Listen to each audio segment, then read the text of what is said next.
hate the fucking world. We hate you. I'm sorry, guys. If I look at this shit now. This fucking sun is out now on top of everything else. Piece of shit sun. Get rid of the sun. Welcome to Comedy Centric, your place for all things comedy. Every week we'll discuss the legends and the people who built the business. The performers, writers, behind the scenes, and stories that you have never heard. So relax, take a load off, and join us for this episode of Comedy Centric.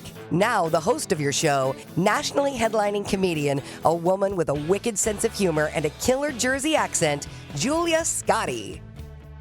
I heard the music. Look at that. It's like angels have come down and blessed us. But I could hear the music this time. I know, it's a Christmas miracle. And she's here. I hear your cat. Katie's with us, everybody. Hi. What's the matter? You got a little poopalus of the blowhole? Everybody, shallow pupus of the blowhole. You know, everybody's in a sour mood. I'm not. You know why I'm not in a bad mood? Well, I'm Why? a little bit of a bad mood. Do you know why? No. Because one of my best friends, who I love, didn't wish me happy birthday. Today's your birthday? It didn't come up on my thing. It didn't come up on my thing. The thing. Yep. I put it, you know what? I put it on my calendar. No. And it's not there. Not a peep. Wait a minute. My girl. Nothing. Wait a minute. Start the music again. Let's start the show over. No. This is going in. I am so sorry. I swear to God. I am so sorry. That's okay. It's all right. Is it really your birthday? A little bit. Oh, I was sick, baby. I'm sorry. I know. I'm sorry. You know, you can ask our guest because I spoke to her last night, and I told her I was not feeling well. Well, I'm proud of you for just doing the show. I'm a trooper, man. But happy birthday. How old are you? 35. No. That's what Jimmy said. Jimmy's he's a damn liar. He's dyslexic too. He's got the numbers flipped. Well, what did you do for your birthday aside from the show? It's the birthday bash. Mama. You know, Mama had a rough week, so doing. Did they get you something? Like, did you get something for your birthday? No, I mean a card. It's okay. Don't worry about it. Hey, did you know this? A friend of mine sent me this. My friend Steve Butler, he sent me this, and he wanted you to know. Do you know what was voted just the most attractive state in the country? New Jersey. Yeah. Congratulations, you pretty son of a gun. That's right. Do they mean the state itself or the people in it? Well, here's the criteria in which it was which they rated it. The obesity rate, their activity level. This is my favorite. STD cases. Are we the highest or the lowest? Best. You're the lowest. Oh, that's good because we're very careful. Nobody's getting laid in Jersey. No. It's a very non-sexual state. We don't do anything here. No. But do you know who's last? Who do you think is last? Texas. No. Florida. MISSISSIPPI. Oh. Well, of course. Yeah. Well, we have a little. It was number 24, just to represent my people. What, Pennsylvania? Yeah, 24. You're 24. Yeah. But Jersey's number 1, huh? Where did New York come in? Number 1, 2, 3. So it was New Jersey, Hawaii, California, Massachusetts, New York, Colorado, Connecticut, Rhode Island, Alaska, and Arizona were the top 10. So New York, suck it, New York. 5. We're number 5. Suck it. They can suck it. Suck it, NYC. So how was your weekend? It was, there's a little caretaker stuff going on with Mama. How's your mom doing? Good. She's getting better. She's a trooper. She's a fighter. Right. She's fighting. I think we should try to make all our answers. Remember the contest, 25 words or less? In 25 words or less, I think all our answers should be 25 words or less. Do you? You can't. Yeah, don't count them though. And then we'll have Jimmy count them at the end of the show. I'm And sure see if that's we- what Jimmy wants to do. Because he doesn't. It's not like he's doesn't have a Well, studio full of so puppets. Tucker Carlson got fired today. What a birthday Fired his present! ass. That's all I wanted for my birthday. Oh, that's They the perfect gave him present. Don Lemon too. Yeah, but Don Lemon's one of those guys you go, yeah, all right, well, Yeah. I didn't really miss him. I'm not going to miss him. Yeah. There was a lot of Susan Rice from the Biden administration. They let her go today. What was she on? Oh, she was She something. was on CNN? No, she was the ambassador. It's like Susan Rice, not the ambassador. They let her go. Well, the government official, yeah. yeah, but ambassadors traditionally they last like a year or two. Well, no, and she then wasn't the ambassador. She was something else, and a big role. And all right. Well, she had a big role. Well, because Joe's getting ready to announce again, so I guess they say tomorrow he's going to announce. I'm hot. Yeah. Well, hey, what do you? Hey, I'm hot. I'm 53 now, and I get hot. Birthday. What'd she do for her birthday to birthday? me. She took off her What? clothes. All right, Hot. I gotta fix this studio with this stupid sun. Anyway, we have a fantastic. I'm just gonna read you some names, okay? Okay. I'm gonna go down this list. Stephen Colbert, Steve Martin, Lily Tomlin, Sharon Stone, Regina King, Tiffany Haddish, Barbra Streisand, Hannah Einbinder, Hugh Jackman, Larry Wilmore, Joe Walsh, Leslie Odom Jr., Jane Fonda, Laurence Fishburne, Kal Penn, Julia Louis-Dreyfus, Quincy Jones, and Yoko Ono. All of the people Julia Scotti slept with. No, none of those people will be here tonight. No. But our guest has written for those people, among others. She's a fascinating woman. It's the first time. Well, it's really the second time I met her on another podcast. We kind of incestuous relationships there. Mm-hmm. Her name is Shelly Goldstein, and that's all I'm going to tell you about her. So while we're in the break, ladies and gentlemen, and all the ships at sea, and type in Shelly Goldstein, and we'll find out more about her when we come back. I've got to deal with this sunlight issue Please do. somehow. All right, we'll be back. We need an eclipse.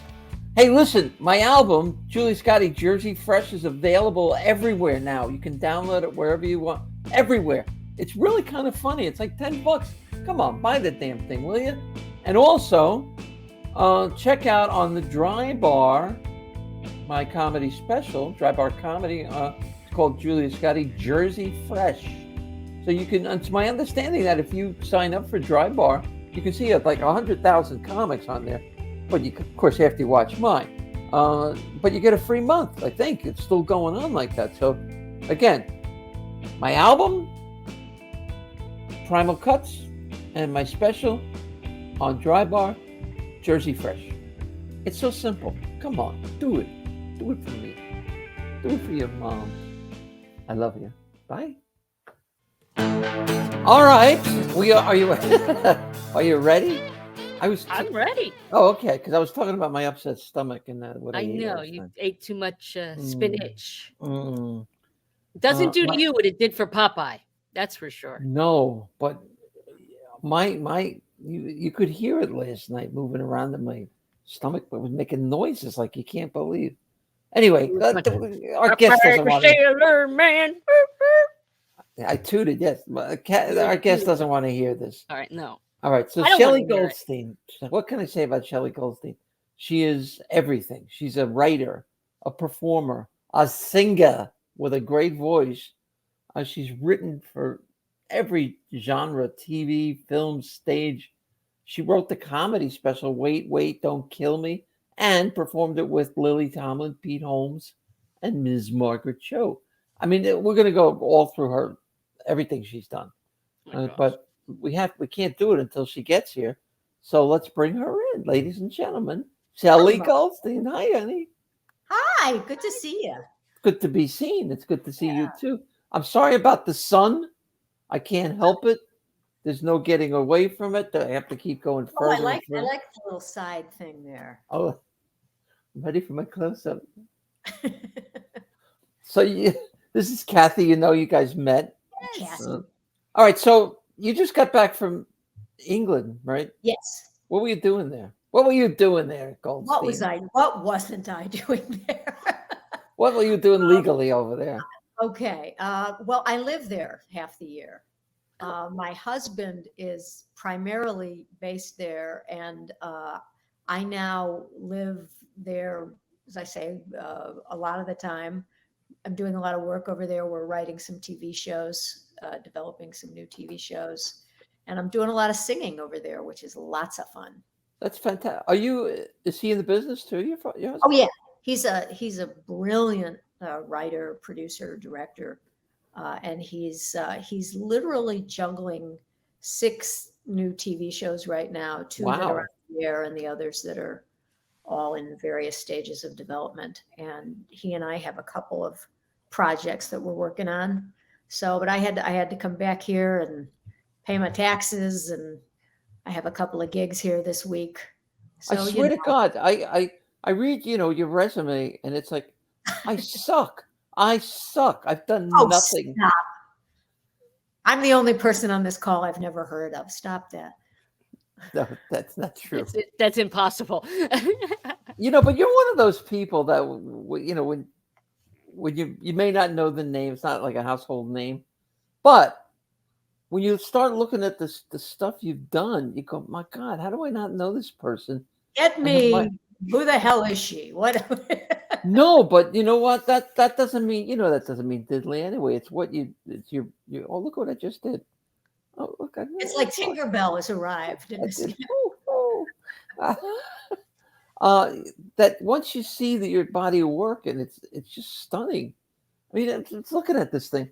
Aside from what we were talking about, you get an Emmy Award-winning special, Chicago Voices. Let's go back to the very beginning, not like birth or anything. Very like that. good place to start. Sorry, I got into a Julie Andrews moment there. I was from an early age, as I'm sure you can relate, a big old ham. And I wrote my first play when I was about 5, and I played all the parts. I was wrong for all of them, and I was replaced out of town.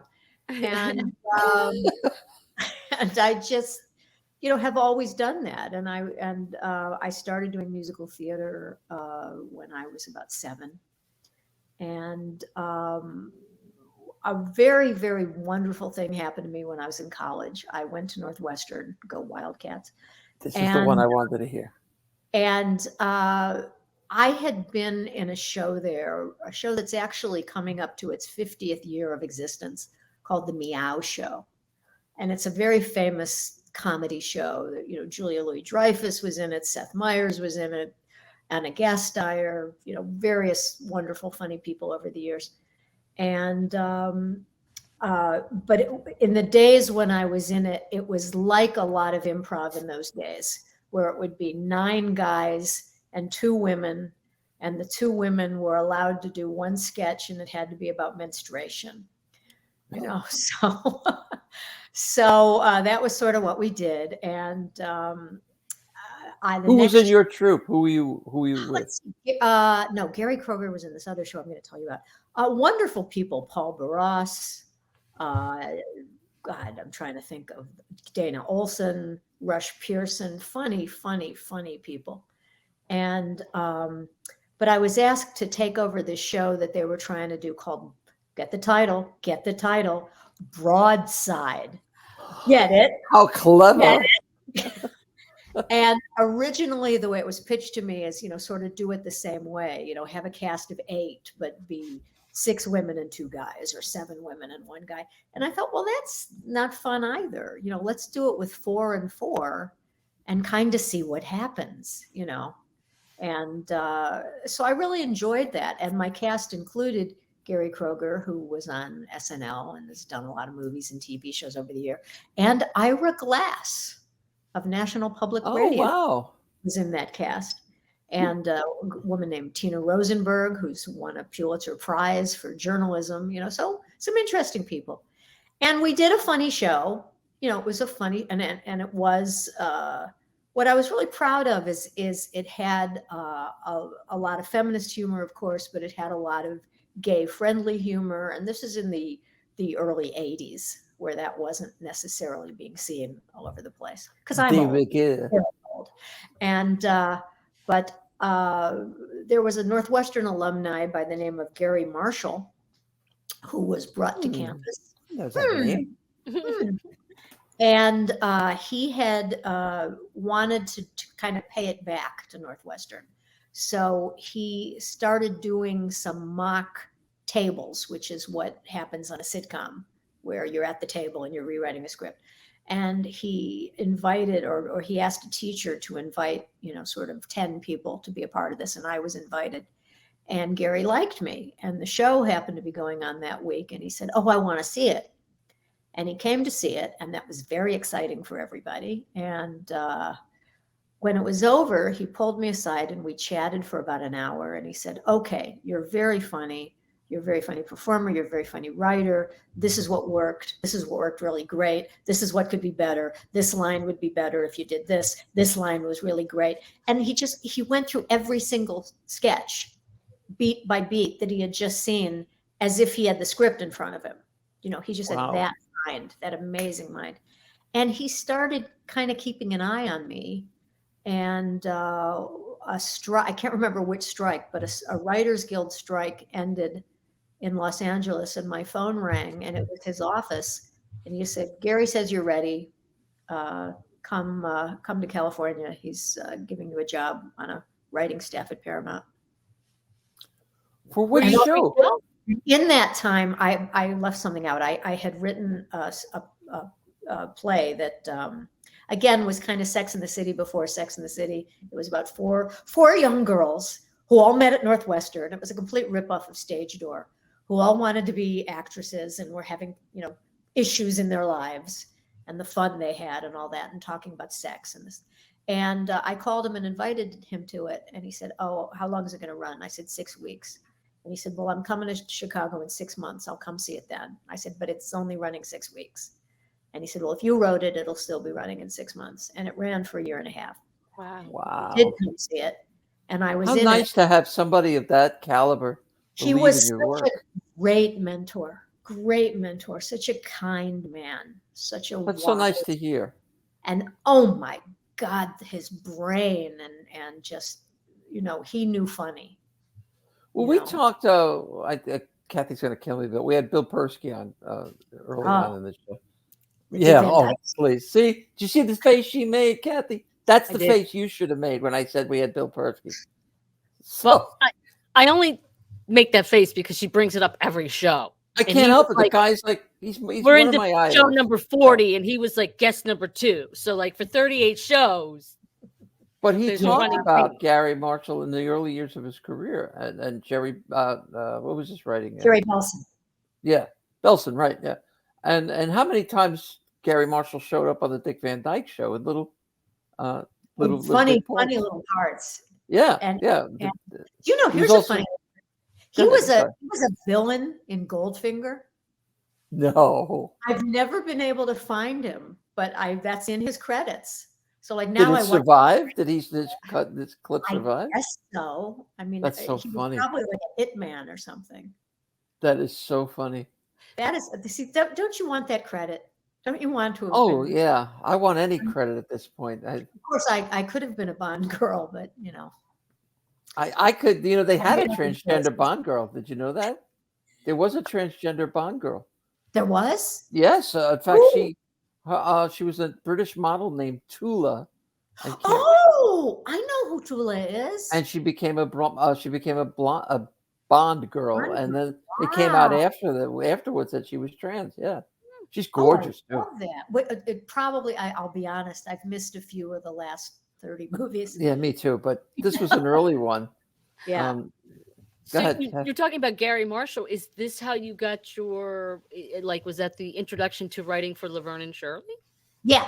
He put me on the tail end of Laverne and Shirley. Okay. So that was the first gig? And that was fascinating. That Yeah. was just absolutely fascinating because it was a controversial show. I'm going to do, this is my Gary impression.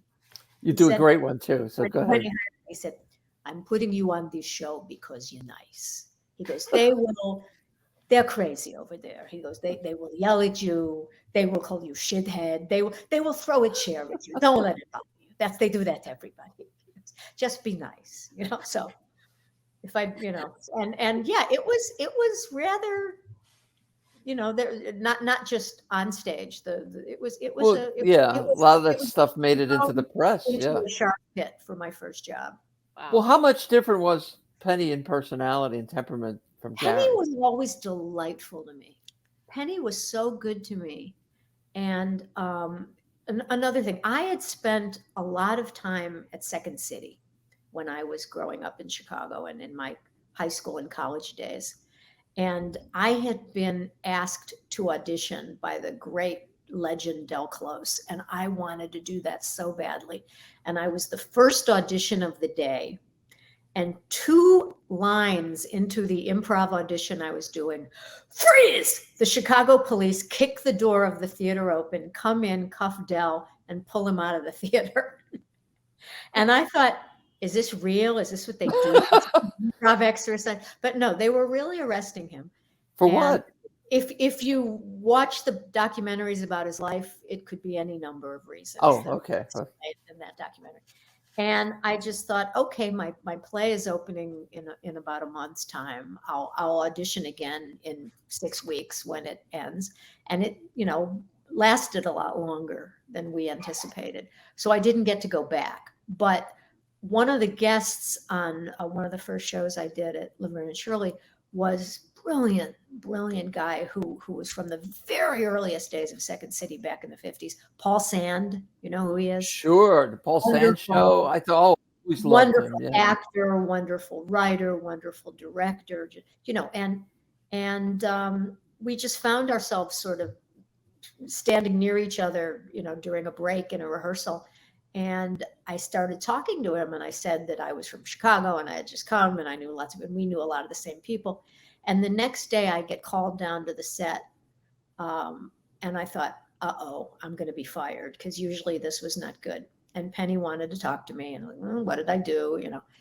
And she said, so I heard you talk to Paul yesterday. And I said, yeah, well, we have a lot of friends in common and I'm skating on very thin ice and tap dancing and, juggling balls and doing whatever I can.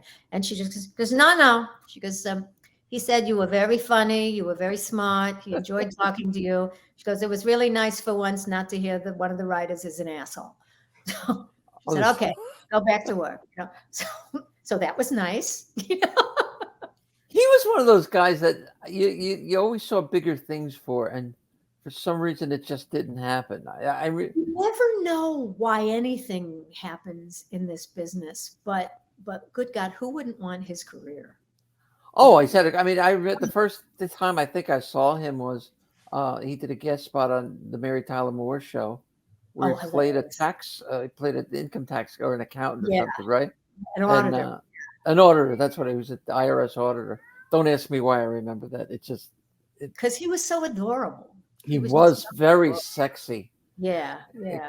Even when I had my other Laverne and parts. Shirley, where was the next gig from there? My next gig was writing for Norman Lear, writing a pilot for Norman Lear. And right after that, both of those men left television. Is it my fault? He chased them away. You happy? It was all me. No. Again, this was one of the many oops moments. I love your cat. I hear them meowing. This is every show. Sleeps all day.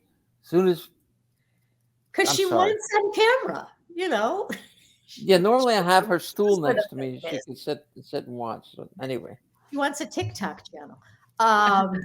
But Norman had an idea, and there was a wonderful woman working for him who was set to find someone, and they found me. And it was a 5-minute daily one-woman soap opera. So again, now 5 minutes. That was the show? days a week. Yeah. And if you think about that now, it's a YouTube video, it's a weblog, it's a Yeah. TikTok, it's whatever. In the mid to late 80s, that didn't work. And he wanted to syndicate it, and he wanted one of the soap operas to give up 5 minutes of their half hour so that this could happen. That wasn't going to happen in those days. Even with all his clout. Yeah. And well, I know, but soap operas were making tons of money. See, she knew.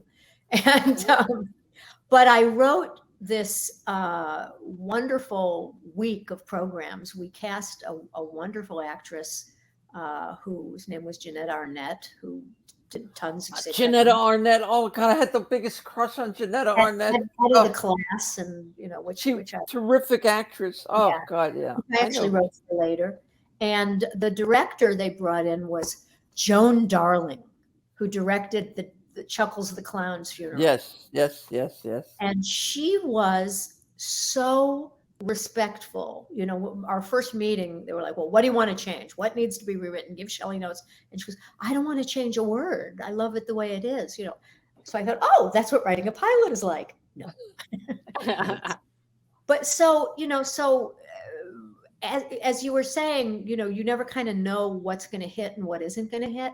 I've had so many great things happen that were phenomenal. And they were gigs, so you got some money for them. But for whatever reason, they didn't happen or didn't turn out the way they did. And I've had things that happened that also didn't turn out the way you wanted them to, and in ways that make you weep in the corner for half an hour. Well, what's one of the things that didn't work out that you thought would? Well, that was one. Mm-hmm. Another was a wonderful pilot that I co-wrote and sold to NBC around in the early 90s. And there's something that happens in a lot of show business where the only way I can put it is they buy a toaster from you and they want you to change it into a dinner jacket. Yeah. It's not even like they want to make it a waffle iron. They just want it to be a pair of shoes, Right. Like, you didn't buy that. If you wanted that, why did you buy this? So you do one of two things. When I was younger in my career, I said yes to every note, which was wrong. And it's also not a good idea to say no to every note. You have to sort of figure out what's going to work and what isn't. But sometimes, I don't know, somebody buys something and they want their imprint on it in such a way that they want to change it. All right, well, let's stop there for me, because a lot of people want to know, we have a lot of comics that watch this thing. Yeah. And why is she on there? They want to know. No. But let's walk through the process of you're an outsider and you're developing a pilot. Mm-hmm. All right, you've written the pilot. How do you get interest in the pilot? Here's an interesting thing. Now, again, this is a very typical kind of thing. There's millions of ways this happened. When I did this particular pilot, and I did it for a wonderful actor, also from Second City, named John Kapelos, who's been in about 50 billion movies. And what we did was we literally rented a small, off equity theater, we got actors and we convinced them and their agent to work for free, because this was before the sort of equity showcase rules were in effect. And we did a show of the pilot, holding scripts, so it was like a staged reading. Like a stage reading, yeah. Okay. Yeah. And we filled the lobby with, lox and bagels and juice and fruit and heroin and, whatever else, hookers and blow. No, none of that. Can't go wrong with hookers. Exactly. But the food. And we got a network executive to come see it. And the theater we chose was halfway between his house and the network he worked at. Smart. And he came to see it, and we, served him lox and bagels and did the reading. And in the room, he just said, "Okay, let's go with this." And as simple as that. And I was, but I mean, it had been weeks and weeks and Yeah. weeks and weeks, and frankly, a lot of expense of renting the theater and renting a lighting person, and we tried to do something for the actors because there really wasn't a SAG or AFTRA or equity kind of arrangement for something like this. Okay, so he says he gives you a green light to do a pilot. He gives you a budget, yes? Well, that was the thing. All of a sudden, it's again, I don't want to get into a lot of specifics, but it's like, so he buys Romeo and Juliet, but do they have to be in love with each other? And does it have, and do the families have to hate each other? And how about if one of them is a schnauzer and the other one is a possum, and what they really want to do is join the circus. But other than that, it's Romeo and Juliet. It's like, Yeah. And no one dies. yeah, and nobody dies because that's too much of a downer. Well, But now I know my personality, and I know I would just at that point would just go, you know what?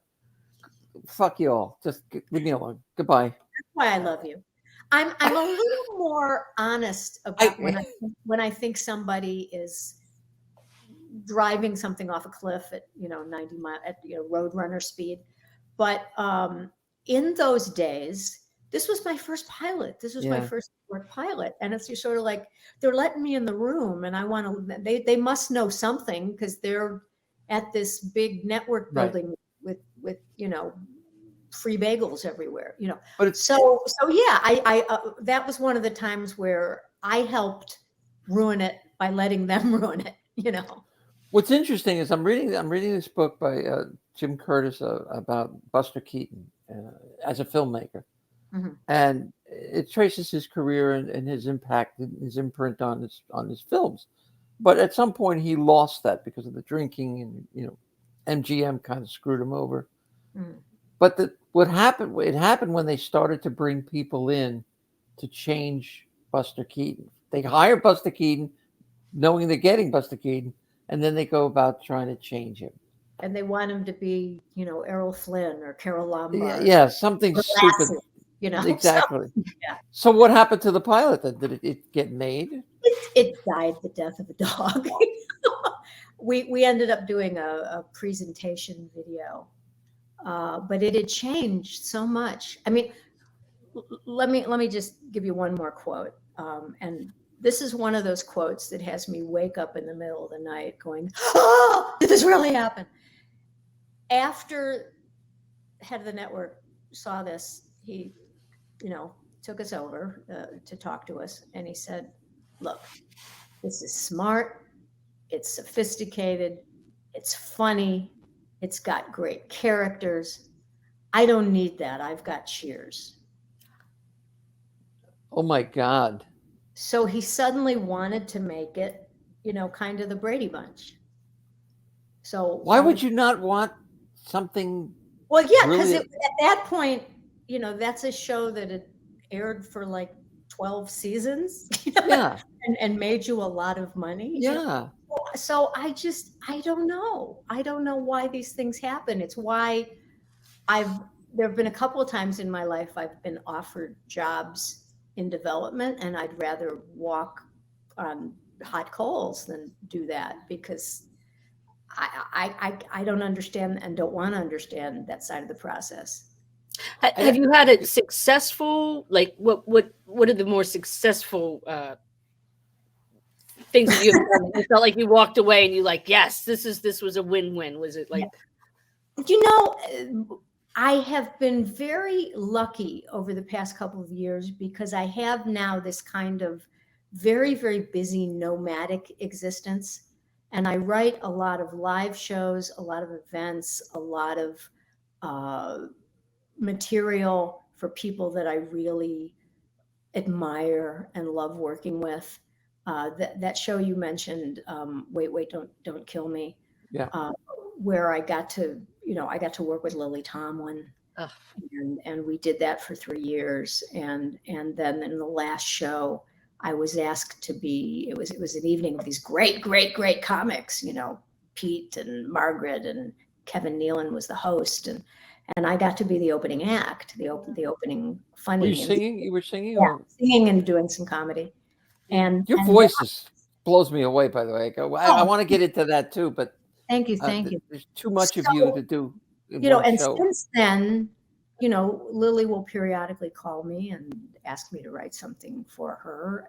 And you know, when she got her star and the Walk of Fame, or when she's appearing certain places and has to speak, you know, and I've done a lot of rewrites on films, tables and things for people like Steve Martin, and you know that you get to sit with these people and watch them do what they do. That's as much a win as anything could ever be.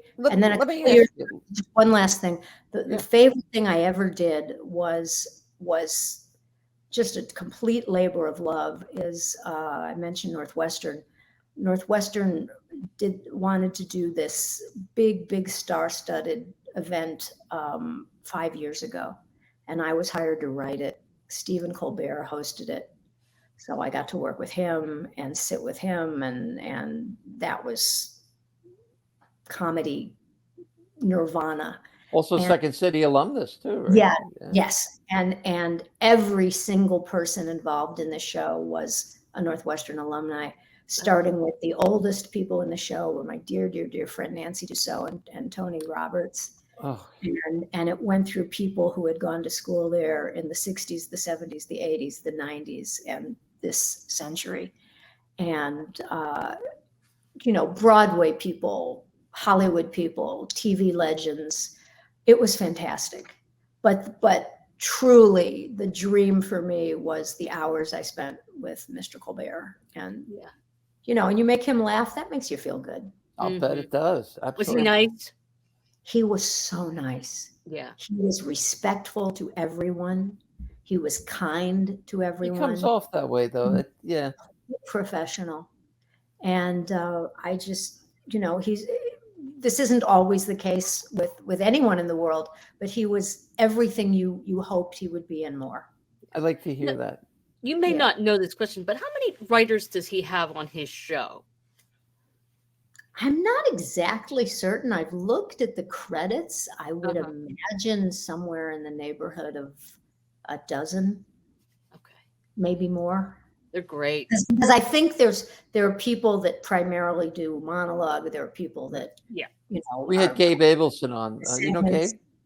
I know of him. You know. Okay, well, Gabe was on. He was strictly Letterman's monologue. That's all he did was he wrote the monologue. Yeah, you know, people who do the opening, people who do the monologue, people who do little interstitials that they do. You know, so I'm sure that there are lots of people doing lots of things. And whoever they are, because another thing I appreciate about him is I have such a great respect for great artists who know they're great, but also don't pretend they don't have writers. Yeah. Yeah. He's one of my heroes too. Absolutely. I adore his show. I was a little mad at him for taking Craig's show, you know. Ferguson. Ferguson, but they, you know, that's CBS, not him. But you mentioned Nancy Dussault. I used to love her. She was the original host of Good Morning America. Yes. Wow. Her career is so amazing. Fantastic career. I think she was either the second or the third Maria on Broadway in The Sound of Music after Mary Martin. She had a wonderful voice. Yeah. I'm in a group. This is another side of my life. So there are lots of weird sides of my life. I'm in That's why we have you on. It's called the Chickies. And it's 11 chick singers who are all based in LA. Nancy Dussault, Karen Mason, Lisa Roman, who just was at the closing after 35 years of Phantom of the Opera because she starred in that show in every company around the world and was stunning. Julie Garnier, Joan Ryan, Eileen Barnett, who did 9 on Broadway, you know, Michelle Browerman, who's an amazing songwriter. And I'm, of course, going to be leaving someone out. Val Perry, who is my favorite Evita of all time. Just these amazing, amazing female singers. And we've performed together several times, which is fun. But we also just try to get together once a month and just talk. Nancy is no longer with us, right? She's no. Well, no, still alive. She's in Santa Barbara, so she's no longer with us here. But she's I up. feel so bad. Well, she passed. It's okay. Shelly, she didn't know it was my birthday, so she's got people dying. She doesn't know when. She and Karen Mason are two legend chickies who just have done, performed everywhere. Yeah, no way. And are still, in their 80s. They are still kick-ass performers. Yeah, well, as are you. I mean, when I watched some of your videos, no, but singing, you have so much talent for so many things that if I were you and I were coming out of college, I would just say to myself, I'm great at everything. What do I want to do and be the greatest at? You have that much talent. Self-loathing, which fuels everything I do. Well, that comes from our, I'm Italian. You're I assume Jewish. We share that ethnicity, that ethnic guilt. It's what we do. Same thing. Yeah. Were you raised Catholic? Yes. Same thing. And I have the emotional scars to prove it. Yeah. So, it's just a question of one, created guilt and the other perfected it. So you're a jazz singer though, which is no, I'm a cabaret singer, and I sing. Jazz singer sounds much too classy. I have a alter ego, Groovy Shelly, because I'm obsessed with I was looking at the 60s and the 70s, and so I do a lot of shows that feature music of Carole King, Dusty Springfield, Laura Nyro, Carly Simon, Leslie Gore, Linda Ronstadt, Mama Cass, et cetera, et cetera. But I also do a lot of Broadway stuff, and then I do a lot of I'm actually a very good lyricist, but I can't write music, so I do song parodies. Oh, she would be great to work with me on my musical. I would love to. And but I've what you wish for. I've had a few silly little videos go a bit viral. Years ago, I was seriously in the fight, as we all should be, and must make sure it stays legal for marriage equality. And I did a video where I took a song we all loved from our childhood and I rewrote it as "Stupid, Callous, Homophobic, Hateful Legislation." Oh, I love it. And that went. It's on YouTube.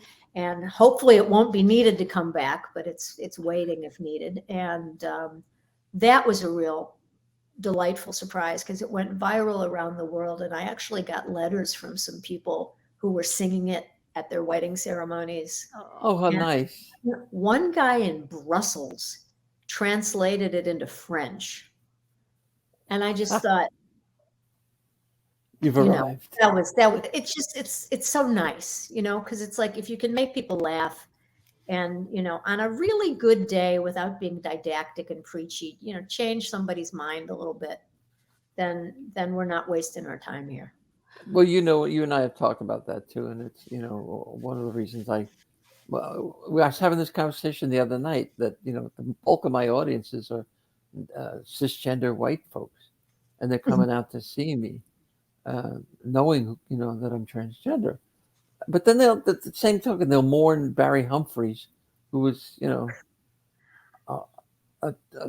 transphobe. I mean, I don't get it. I can't speak to that, but what you are doing, which I so admire, because I first saw you in the Woman of a Certain Age special. Oh, okay, yep. And I was on the floor. You are so funny, and you're so smart, and your construction is so wonderful. And people, when all is said and done, particularly right now at this moment in time when everybody is ready to kill themselves and so stressed, and we're so conditioned to hate each other and fear each other, and you just bring the funny. And you do it in a smart way, and you do it in a I don't mean for this to sound weird, but you do it in a nurturing way. There's something about your comedy that is so inclusive and warm, even though you've got the sharpness of a stiletto. And I love that about you. Thank you. So, oh my God. And that's why they come to see you. Jimmy, if you don't make this a bit like a clip where her saying that, I'll kill you. I will come over there and I kill you Jimmy myself. didn't. Jimmy wasn't. She recording. will have Bill Persky come over and kill you. I would love. He will bitch slap you. I wanted to be his. I was fangirling him all over the place. I wanted to be friends with him. I could have easily been a stalker. That's how much I admire that man's work. Oh God, yeah. As a kid, I knew who he was. Yeah.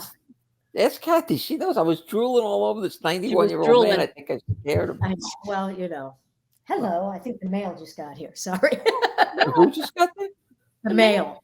Oh, the mailman comes in your house and just gives you mail? We have a door slot.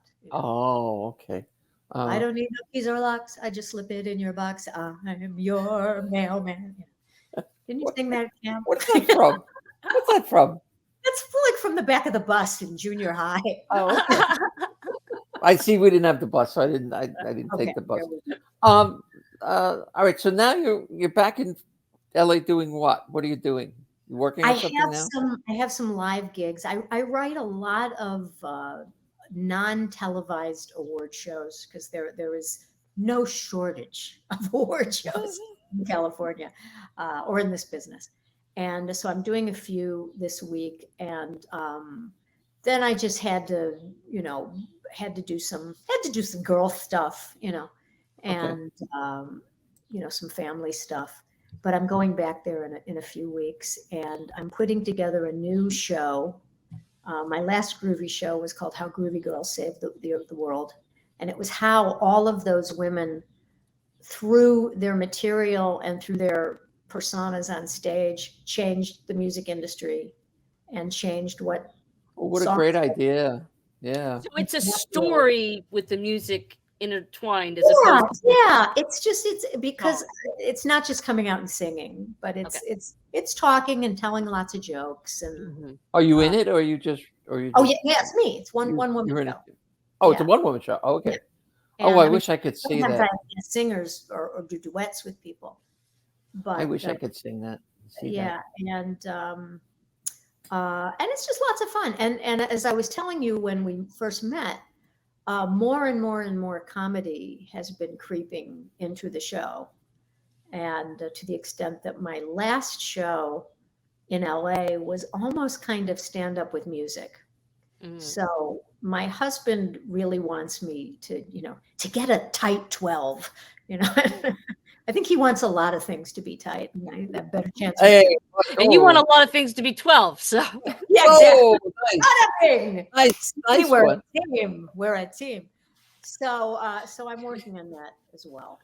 Well, can I take a step back to the award shows? Because I've always wondered about this. Or somebody hires you to do an award show. Where do you begin? I mean, I know it's a broad question, but it depends on the organization. For example, I've done a lot for the Writers Guild Awards, where depending on who you're writing for, are you writing for the host? I usually write the special awards when I was writing the Writers Guild Awards. So every year, somebody, Larry David, Jim Brooks, Nancy Myers will get a special award. And so I will write that and, work with them and that sort of thing. On other award shows, if there's a big staff, again, we all sit around and do a monologue, do an opening monologue. One of the most fun shows I do is I do the annual show for the Location Managers Guild International. And that sounds interesting. And they do an amazing, lifetime achievement award for someone who sort of, just is good to the people in their guild, but also who they really admire. And it's been like Spike Lee, Martin Scorsese, Marley Matlin, just amazing, amazing people. And we also did it for a couple of years on Zoom, which was, seemed crazy, but we ended up doing all these funny taped pieces that were kind of very Colbert or Letterman like, where you would turn the presentation into some sort of crazy little bit. So like a little mini film. So that was fun. So it's just like any other gig that where it's not something that's your idea, but someone is coming to you and say, we need you to do this. Well, it's like, okay, who am I writing for? How long are they going to talk? What are they doing? Who are they presenting to? You know, talk to them, find out, you know, what do you know about this Julia Scotti person? You know, and He's a hack. you know, and you know, so then you just construct the material for them. Now, you've worked with Bruce Valanche a lot. I know you guys are real close. Bruce, I love Bruce. Bruce is the funniest person on the planet, and he's so wonderful and amazing. But he seems like a different, like you two writing together would seem like you might butt heads. And when we were together, we actually wrote. This is another one of those strange things. We wrote a pilot together on spec a few years ago. It was an idea I had, and I mentioned it to him, and I thought, he's so busy, and he's not going to be interested. He said, yeah, let's do it. And we started having lunch together, and we'd talk, and he'd write a scene, and I'd write a scene, and we'd get together and talk about it. It was the most fun I've ever had writing anything. And no one's bought it. But you had fun. But you had fun. So, you know. Trying to move out of the sun here, so please. There you go. But we, because of this project, it started a little game with us where we text each other like every day, and the texts are so funny. I mean, I just love him.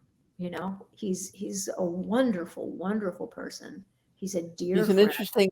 interesting guy. And we had so fucking talented. You know, I mean, he's just amazing. But that, you know, as are you. I mean, You're very nice. Huh? You're very nice. No, I mean every word. It's wonderful to see people like you. You're almost. I hate to say that, you know, that our generation maybe, or the one preceding us, made it, you know, we come from that sort of Mike Douglas era where everybody had to do everything and they could do it at the drop of a hat. You don't see that much anymore. Yeah, I mean, there actually used to be, it sometimes could be very corny, but there used to be stand-ups who sang. Yes. You know? Shelly Green was one. Yeah, and not just in that, you know, Catskills kind of way, you know. And I'm trying to figure out how can I sort of bring that back, kind of thing. I think it's a noble endeavor, because it you know, you would, even though you feel like you'd be bringing it back, these people would be discovering it as if it were, you know, had never been done before. I'm hooked now. I'm watching all the Make Room for Daddy episodes. A friend of mine in Chicago just launched Catchy Comedy, which was Decades, and I'm obsessed with it. I mean, at night I'm watching the original Night Court, followed by Dick Van Dyke, followed by Cheers, followed by Taxi. It's like, it's heaven. It's heaven. This is really good, and I missed a lot of that stuff because I was, you know, in school at the time. And so, you know, it's like, oh, I never saw this one. You know, but my point was Danny Thomas was that he was a good comic. Oh, and actually a very original comic for that era. But he also could sing too, and he managed to work both things in quite well. And you know, so you could do it. Yeah. Make room for Shelly. I like that. Somebody, please. You know, I just sort of feel like, you know, how I'm at a point in my life where I like what I'm doing. I want to get better and better and better. You know, I just, a lot of people I know, you know, I say a lot of people I know are thinking about retiring. I'm still breaking in, you know, and I'm fine with that. I just want to keep doing stuff. You know, I am not capable of doing anything else. That's the thing. I have done everything else, and I sucked at all of it, you know. And the only thing I'm even half-assed good at is stand up, and it's, you know, even that I'm not sure of. But I don't want to go. I don't want to do anything else, you know. I don't. You know, you're really good. You know. Nah. So maybe sometime we'll be on a bill together. It'll be like in That sounds like a plan. You know. We're trying to get me. Sharon, Actually, we're trying to get me over into England because of the movie. The movie would love you there. documentary. They would love you there. Yeah, you think? Didn't they get your movie? Yeah, I think your movie got there right around the time I came back here. Yeah, it actually opened the day you came back or whatever. Yeah, It's still there. You can still watch, but they're working on trying to get me there. The Netherlands and I think Paris was the other place, Oh, which I think is kind of exciting. Yeah. You know what's kind of cool there? I mean, I'm building up a bit of a following there, but when I started performing over there, you know, when you start and you're in your hometown, you know, invariably wherever you perform, somebody in the audience, you know, owes you money, so they're going to laugh. But when I went over there, I'd be in front of, you know, 100, 200 absolute strangers. So they had no reason to like me whatsoever. And yet, you know, they start laughing and you start that wonderful back and forth, you know, of energy. And it just feels so good because it's like, I didn't know if, you know, once I got out of the cocoon of sort of American neurotic Jewish, would anybody find, you know, would find me funny. Isn't that weird for all the years we have and all the stages we've been on? That it still surprises us when we go over. Yeah. And it makes, and again, it makes you better, you know, because it's like, oh, okay, this is kind of working. And if it works here, I think one of the biggest mistakes people make in the industry is this constant second guessing of what they think people want to see, as opposed to if you really like, you know, if something makes you laugh and you're the person who's supposed to be bringing the funny, then that's going to make somebody else laugh.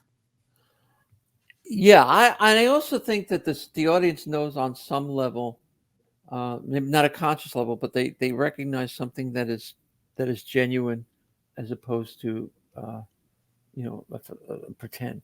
I know that my comedy got a lot better after I came back, after I transitioned, because it was more honest than it was. I was funny before, but it was more honest, you know, I think, and audiences picked up on that. I'm probably not the first person to ask you this, but because that's so interesting what you just said. Do you remember what the first great joke you wrote, or, you know, after you transitioned? After I transitioned, oh wow, Kath, you were with me all through that period. What? Well, one of my favorite jokes, I don't know if it was right after, but one of my favorite jokes is when you're talking about your mom, and she's telling you something, and she says, when you were a little kid, she goes, Julia, someday you'll know what I'm talking about. And you look at her and you go, who's Julia? Right. It's my favorite joke of all time that I've ever written any time, because nobody ever gets it. Only the smart people in the audience get it. But it's I call it my Rod Serling joke, you know, because I do the Leo Gorcey voice too. And I do. Every interview needs a Leo Gorcey reference. Well, no, the bit is I used to steal cigarettes from her pocketbook, which I did, and just before she hit me with the vacuum cleaner pipe, which is what she did, she would yell at me. She'd go, one of these days, Julia, one of these days, your bad habits are going to catch up with you, Julia. One of these days. And I would just look at her and I go, oh, yeah. Who's Julia? That's the joke. So that is my favorite joke. That is fabulous. Yeah. So, Shelly, we love having you, and we usually play a little game with our guest. Uh-oh. I know. And it's called Are You Smarter Than a 70-Year-Old? And it's really not a contest, but if you'd like to play, just some trivia questions to. Okay. Oh God. Okay. You down for this? I gotta tell you, I didn't know she was still doing this. Okay, sometimes she does it. She only does it with people that we like. I missed 1 week because your thing was crapping out. Oh yeah. Okay, go ahead. All right. Well, it'll be fun. All right. Question number 1. Okay. Where was the fortune cookie invented?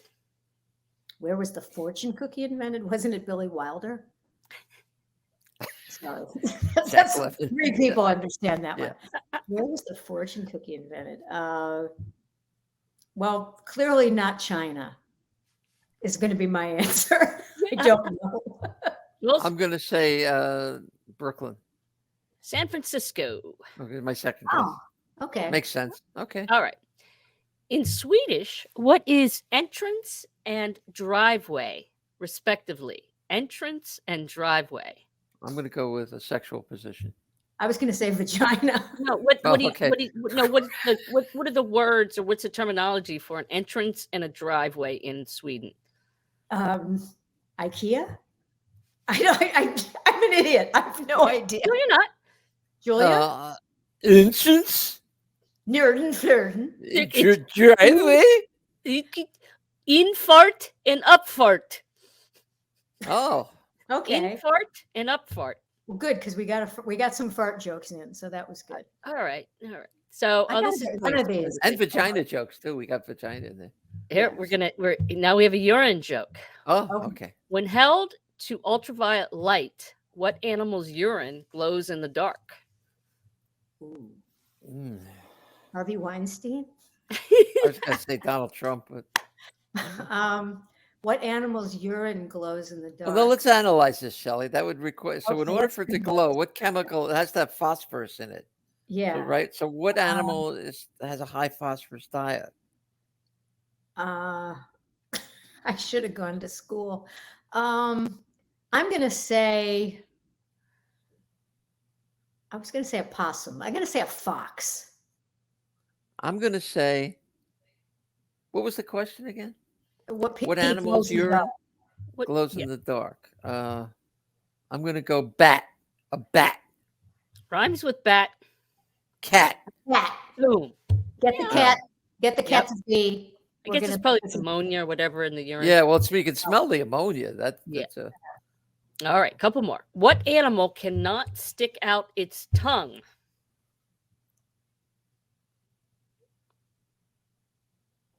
Because it's too polite. No, I'll tell you. I'll give you a hint. I would take exception with the word animal. I would say it's a reptile. Reptile. Yeah, I was going to say alligator Okay.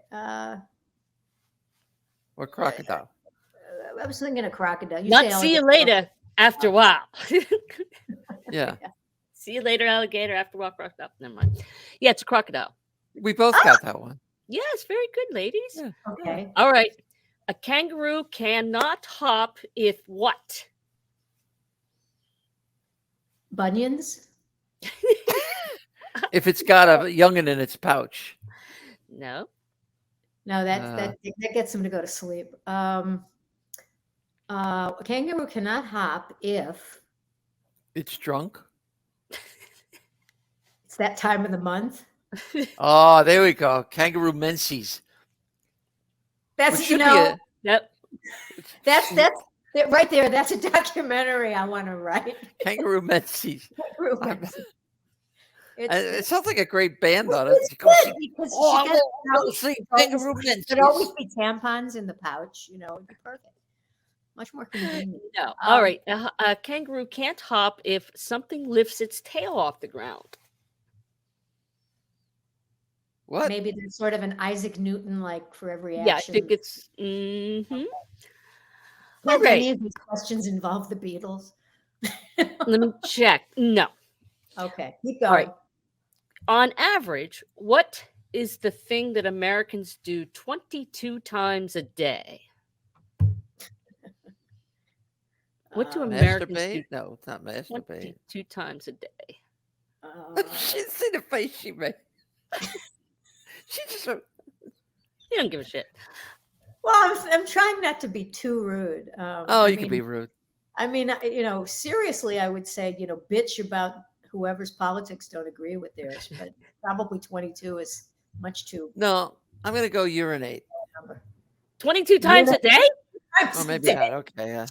You better see someone for that. I mean, it's not inhale and exhale because then you'd be dead. It's not fart because then you'd never be able to leave the house.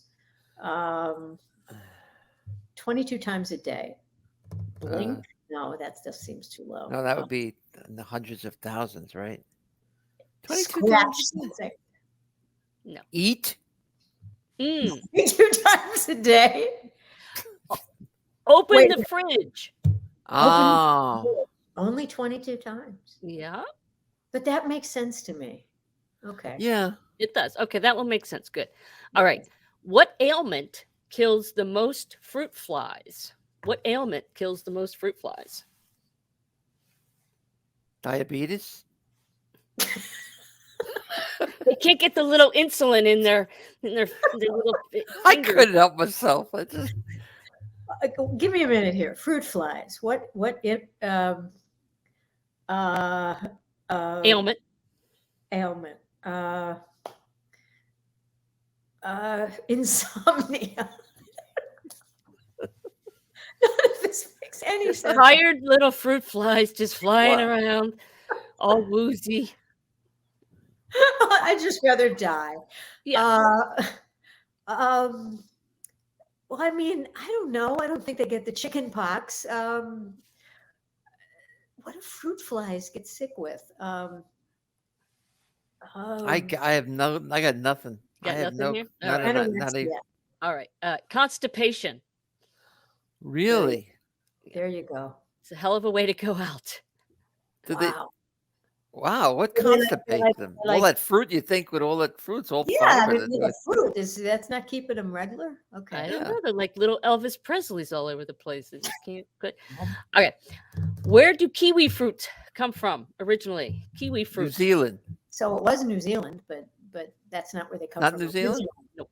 Originally, it was. Well, Scotland. let's see. Let's see. Who? Well, New Zealand, The Australia. explorers. Where the where all the explorers? criminals went. Yeah, South guys- America somewhere. Like Balboa. Where was he from? But the thing is you would think that if they brought the Kiwis from somewhere else, then the Kiwis would still be in that. That is original true. place, unless they brought all of them. Well, Don't leave a kiwi behind. Yes, no Kiwi will be left. Polynesia. The Polynesian culture, Bali. islands. Bali. What'd you say? I Bali? said Bali, Bali. And Bali. China. China. Okay. China. Okay. All right. One more. Was it in a wet market or was it in a lab? It was a wet market. It was Wuhan fruit. And if It was COVID kiwi. What is the highest grossing holiday movie of all time? ooh, I know this too. ooh, Do you? ooh. Yeah, I think I do. Not It's a Wonderful Life. No, Um, it's a trick question, Shell. ooh, holiday. Ooh, which holiday? I mean, is it Rosh Hashanah? That would be Yentl. Yeah. Highest grossing holiday movie of all time. Think outside the box, Shelley. Okay, it's not. So it's not like White Christmas or one of those. Christmas. What's making me crazy is I know what you're saying, Julia, and my brain isn't connecting. Give me one more minute. Take your time. Yeah, Think because you know, huh, Scotty? I think I know. Yes. okay. Do you want a hint? Give me a hint. Former president. Oh, then that was the wrong. Former I had the president. wrong That- choice. Played a cameo. Oh. Cameo? Oh, Home Alone? Bing, bing, bing, bing, bing. What former president was in it? Trump. Oh, that's right. I don't think you said I don't think of him as a Well, I'm president. thinking Well, that was the only clue that I could give. That Millard Fillmore was. That's right. That is a Christmas movie. See, but you it say had- Millard. I've heard people call him Millard. Millard. Millard. Mallard Fillmore. That's a great comic strip. Yeah. Mallard. Okay, I got one. You helped me, but okay. All right. All right. All right. well, you Was you that the did last good. one? That was it. Thank you for playing. Merciful Shelley. Jesus. Oh, thank you. Okay. So, Shelly, what's next on your where can people see you or find you or do? Boy, I wish that I had a performance gig coming up right Yeah. away. You caught me right in the middle. I do have a YouTube channel. I hope you'll check it out. It has a lot of my song parodies on it. and some straight singing as well. So Is it just Shelly Goldstein? Shelly Goldstein, no E at the end of Shelly, just Ly. Okay. And give me car fare, and I'll come to your house and sing to you. So and tell jokes. So I'm working on my book from Kegels to Kugels, One Woman's Journey. I want to hear that one too. I want to thank you. I knew this was going to be fun because we met. Should we say how we met? We met through the great John Pavaromo. That's right. Who I adore, who is funny sweetheart. and brilliant, and also does an incredible webcast. He does.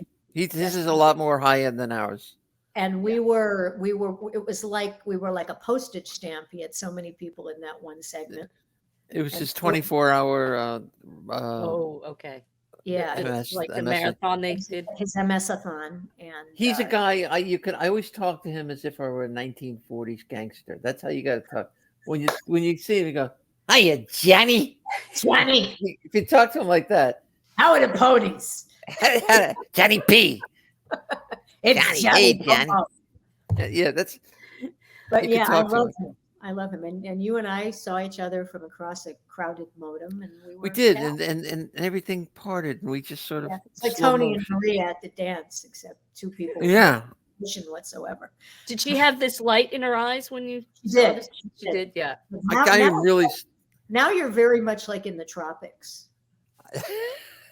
You gotta catch me. You gotta do the show like in the winter so that I could just sit and the sun is not an issue. But the Chinese Kiwi will be following me forever. Forever. All right, honey Lammy, when you come into New York? I will let you know as soon as I know. I actually did a performance there back in February. So hope to be back. Where were you?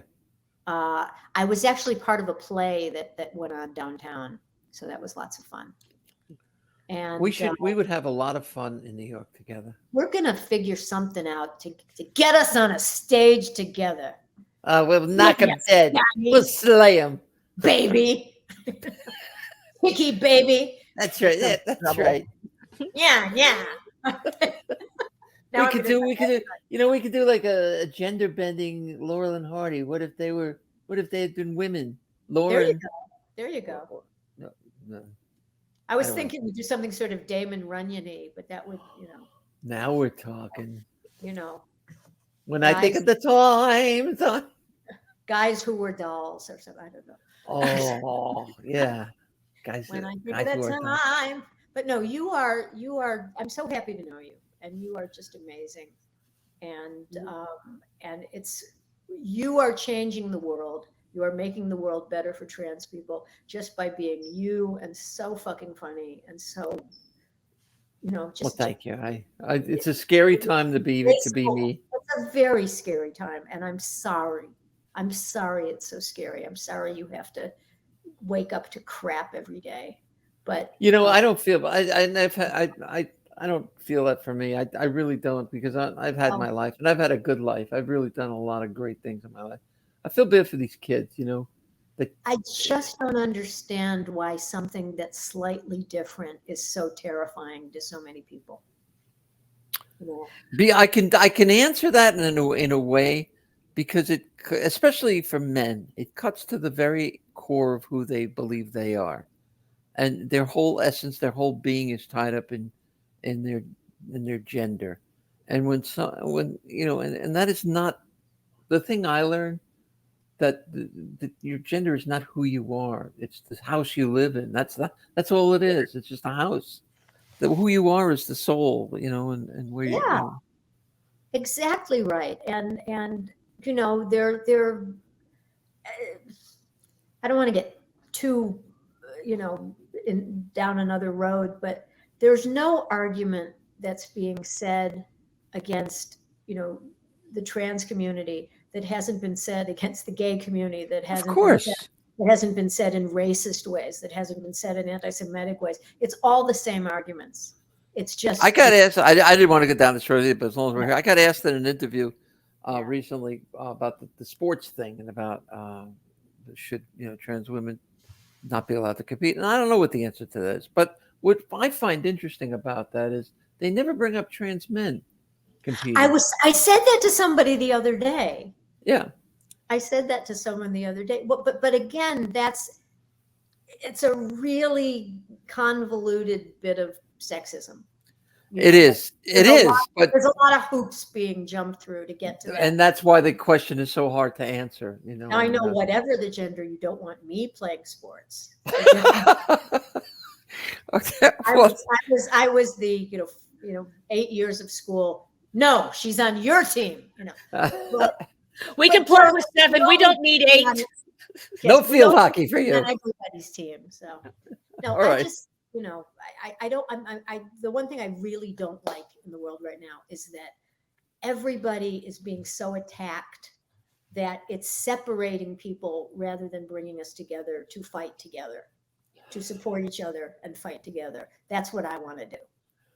That's what I want to do too. But I think, and I will close on this. I find that since I've transitioned, the people that have come into my life are these really good, wonderful, genuine people like yourself, like Kathy Caldwell, like Susan Sandler, like my manager, Tom and Genio. They're just these people that they're beautiful, wonderful, genuine people. And I ejected the ones that turned away from me. They're gone, and they're no longer in my life, and that's fine. And I think that's as we all find ourselves, drawn to each other over time, that we're going to triumph. Look at this friggin' light. I can't believe this is happening. We can't beat light, but I'm having a moment here, and the sun is not cooperating with me. Anyway. Shelly, thank you for being an advocate and a friend to the LGBTQ community. Absolutely, have been my whole life. Please look up stupid, callous, homophobic, hateful legislation. Will do. I saw it. I loved it. And with everybody being so rotten, being nice is subversive. So let's continue that subversion. Thank you, honey. And I'll see you in New York. Bye, Shelly. Be well. Thank you.